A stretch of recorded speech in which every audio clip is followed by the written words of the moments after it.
So Antony is based in Leeds, and he's a prize-winning poet of the Newdigate and the Eric Gregory Award. And his latest book, Take This One to Bed, which is for sale outside, is brilliant. And the students this year on the poetry module read it, the MA students read it, and I hope that you'll speak to Antony about it afterwards, and I think he's going to read from that book specifically. And so Steve Fowler is coming out of the avant-garde tradition and the performance art tradition and the martial arts tradition, as it were.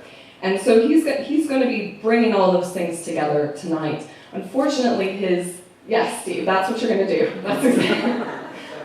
We'll have to move the table out of the way. But so, unfortunately, the guide to being bear aware is not quite ready, but Waterstones has said that they will take pre-orders for that. So you're able to do that at the same book table, and both authors, I'm sure, are happy to sign books afterwards. So without further ado, I'd like to first welcome Antony Dunn to read from Take This One to Bed. Thank you very much. I think we'd like to have crisps with you is the nicest thing I've ever said in the introduction to a reading. I'd like to have crisps with you.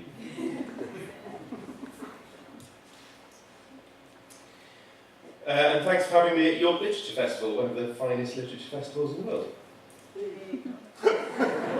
Wow, that was half-hearted. I know it's been 13 days and you're all knackered, but really. You'll be familiar with the urban myth that every one of us, while asleep, ingests an average of 8 spiders per year. I like to think this is a good thing rather than a bad thing, and this is why. Spider hours. If we're going to swallow the line about spiders, let's have the whole truth. Once they've abseiled through your trachea, they strike out into the labyrinth of bowels and bronchi, your arteries, and all the little-known routes through you, paying out a silken, sure way back. Each a tiny Theseus hunting trophies, your retroviruses or carcinogens, scoops of fat or tar, particulates of your griefs, regrets or grudges, your bad dreams, your night sweats, tucking each dead-headed threat under one of their arms and then hauling out. Before we wake, they're gone, disposing safely of those little parts of us, who knows where, extending our lifespans by years we cannot count, our blessings.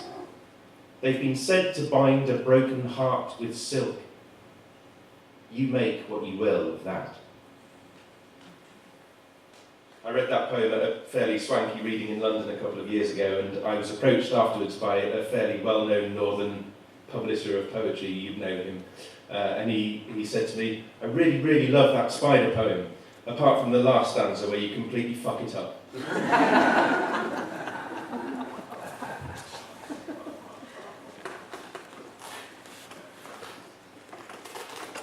I write a lot. No, that's incorrect. I don't write. I write almost nothing. But the things I do write are written almost exclusively at Totney Barton, a house in Devon owned by the Arvon Foundation, where I teach creative writing once in a while.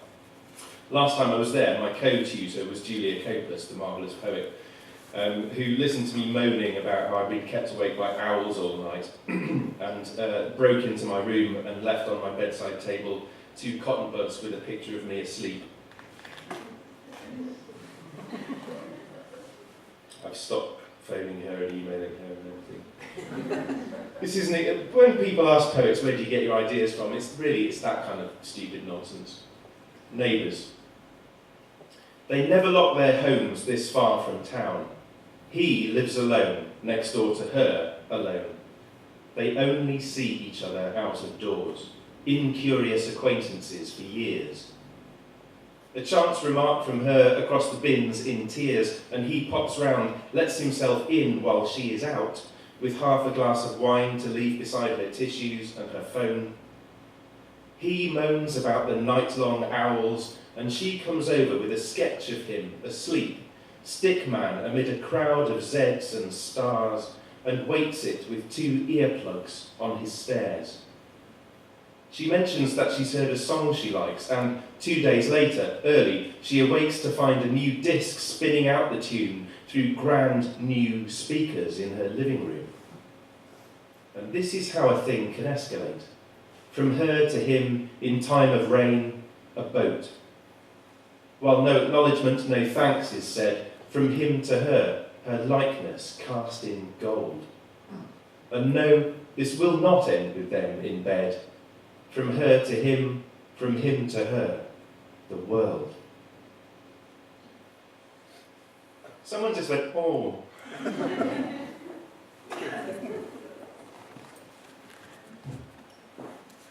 going to take your mood crashing down now. I feel like I've read In York a lot recently, and I'm conscious that there are plenty of people in the room who've heard me read from this book quite a lot of times. So I thought I would do some of the poems that I never normally do. So here they are, the great slab of misery at the heart of the book. Buckle in. There's a sequence of, it's not really, you see, I don't even know how to introduce them. This is a terrible error. There's a bunch of poems in this book, all which share the title Leaving, and they all have subtitles. Here we go. I'm just going to do 4 of them. Count them off. Will help. Goldfish are a big theme in my work. I'm just about to see them in the bowl there. They're not the real ones. The real ones died. They're plastic ones I bought from Amazon for £2. But goldfish turn up in quite a lot of my books because some of my glorious friends in York, when I lived here a long time ago, got pregnant. They decided that I should have something to care for. They bought me 2 goldfish. The goldfish lived for 16 years. 16 years of cleaning their bowl every week.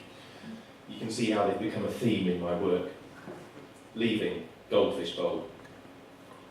The way this feels may be the way the goldfish felt the day that Gabe, at 2, more quickly than we knew, got his hands around a glass deep and gold with 20-year Ardbeg and plopped it neatly in their bowl. One flipping out in an upturned tumbler, one ranging crazed in all that lonely space, and both of them astonishingly drinking in the sour draught in their atmosphere.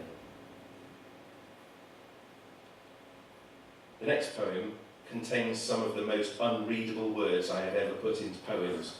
Again, I say, this could go horribly wrong. Leaving, household chemicals. One clean stroke of an arm beneath the sink, and bottles of disinfectant and bleach come dundering out onto the floor. Such a colourful blunder. You didn't think how heavy they'd be, lugged in plastic bags along the towpath through Good Friday snow towards the tip when your gloves are at home, unpaired and buried in an unmarked box, stacked in the hallway perhaps, soaking up from the carpet at trodden-in slush. The loops of polythene are harsh around your fingers. You could let them drop in any bin or right here in the street, but this is your responsibility, to put your many harms out of harm's way, to dispose safely of all that could hurt. Though when you find the tip snowbound and shut, it's no wonder to see you weep at it and almost make the choice to take the lot out here, unscrew their caps, upend, and wait to suck up whatever reaction starts between benzyisophiazolinone and methylisophiazolinone, hydroxides and polycarboxylates. This is very likely to go badly. Here on the pavement is where you come to. Oh, Antony, Antony, I hardly recognised you. I hardly knew you. Leaving, left. Things have been leaking from the house for weeks now, and the water's off, while something underneath the sink is out of true. And you forget how wide the rooms are that you filled with books and albums, furniture, until you pack them up, until you test the echo of a name against the walls. And Easter Day is wide and bright outside with snow, and I have one last thing to solve before I go. Beneath the globe of light shade in the living room, our pair of goldfish in a bowl, who never turned a corner in their lives, who know no better than to be about each other, soundless, open-mouthed. Leaving, departures. 2 hours in this overcrowded lounge, and for no reason, I'm replaying the moment I tumbled from the cab and through a waiting room and found you listing on a gurney, your face masked with blood and the skin split wide across the new rift in your skull. And how I would have chipped a needle from my bone, undone every sinew in me to stitch up the wound in you. And it was only later, home, you woozing on the sofa, that I knew how close you'd come to being gone. I understand today that we're in different terminals heading opposite directions, and I cannot pinch this distance closed with tender thumbs. There's no staunch or stitch or suture I can cry out for this. This is how our hurts come down, hard and without warning.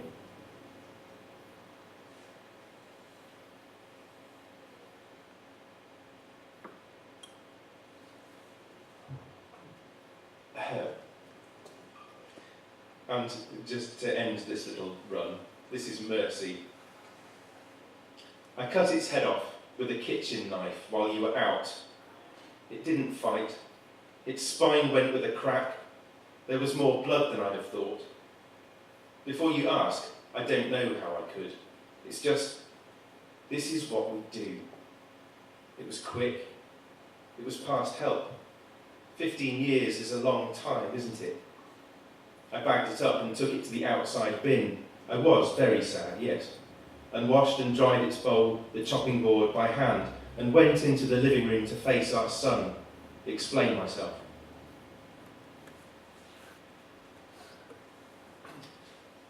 Sorry. One place that I found very inspirational is a place called the Valley of the Rocks, which is in North Devon, and it is a rocky valley. And it has a marvellously steep cliff on one side of it, really steep. And if you climb to the top of the cliff, you find yourself on a real knife-edge ridge, and it slopes down again equally steeply into the sea, and it's incredibly beautiful. And the last time I was there was probably 20 years ago. And I climbed the cliff and stood at the top and looked out to sea, and I realised that just to my left was an office chair cemented into the ridge, and you could sit in it and spin round on it, and it was glorious. And I just wondered a lot about who might have gone to the trouble of cementing an office chair into the top of the knife-edge ridge. Where do you get your ideas from? Well, there. A man, one day, shouldered his office chair and strode along the Valley of the Rocks, then turned to climb the slope to the cliff top, where he set down, neatly level, his chair above the sea, and then retraced his steps, brought himself back next day and brought with him a bucket of cement to root his chair with slaps and pats around its wheels and stalk, and then retraced his steps once more to leave daylight and night cold to attend his chair, and in the morning climbed the path and took his seat above the sea, his back to us.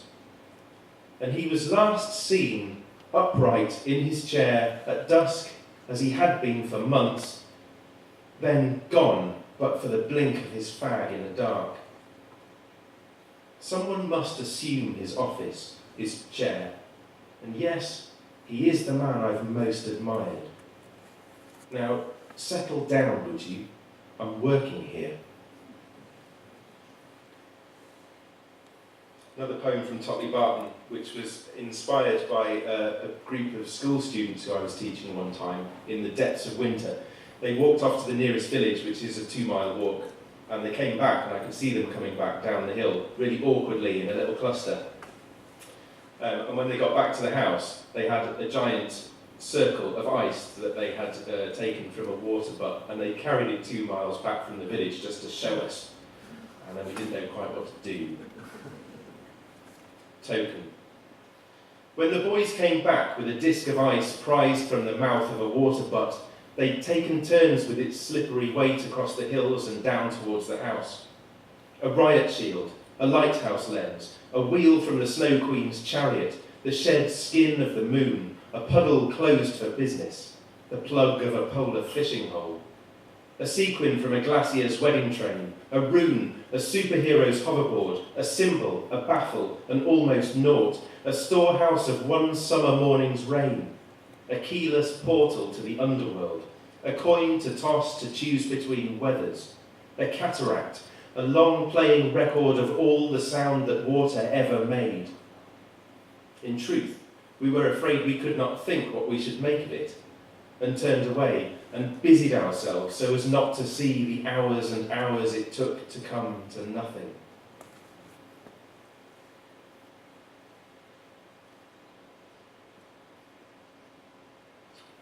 Another poem from Tockley Barton. Same old. This will be a poem about a man who'll wake to a morning bright with ground mist and walk himself into the orange light over field after field brittle with frost, and think himself lost very close to home. Stop by what seems the dead end of a stream to watch the water turn beneath the ice, half hearing from far off a single crow, and who, turning from his thoughts, will startle from the gorse lee a pair of snipe to lift in a glittering rush, to panic off, low across the meadow, and disappear. And he will receive his epiphany here of how unbearable beauty is, and here will leave him, and no one will say how he will have to go about his day.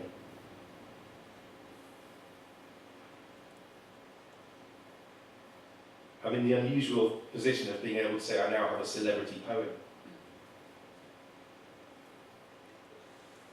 The lovely Carol Rubens put this in the lovely Guardian blog poem of the week, so I'll read it. It's called Animal Rescue. It's set in a barn conversion in South Wales where some of my wonderful friends live. They have two daughters, one of whom lives in Australia, one of whom lives in the States, and every now and then they disappear off to see one or other of their daughters, leaving the house in need of someone to attend it, and the dogs in need of someone to sit them. And animals seem to be a big feature of the time I spend looking after the house. Animal rescue.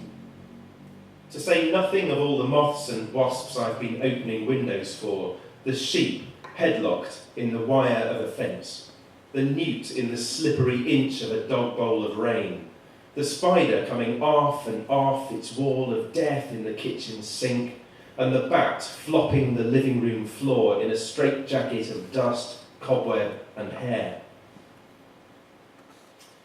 I have angled your skulls impossibly free, poured you out into colour-matched weeds at the edge of the pond, offered you into a wine glass and out to the forest of herbs, and taken you into my own unravelling hands and worked you loose in this borrowed house, let you go on the slopes by the buzzard tree.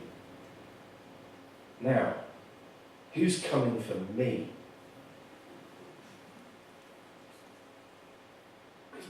And I will finish by saying thank you all for coming, thank you for having me, thank you for sharing Bill with me. I'll finish with one of the really long ones. Last word. I'm fucking off now to leave you in peace, to take my excuses out through the trees into the river, and there, on my knees, I'll explain everything to the geese. Thanks for listening.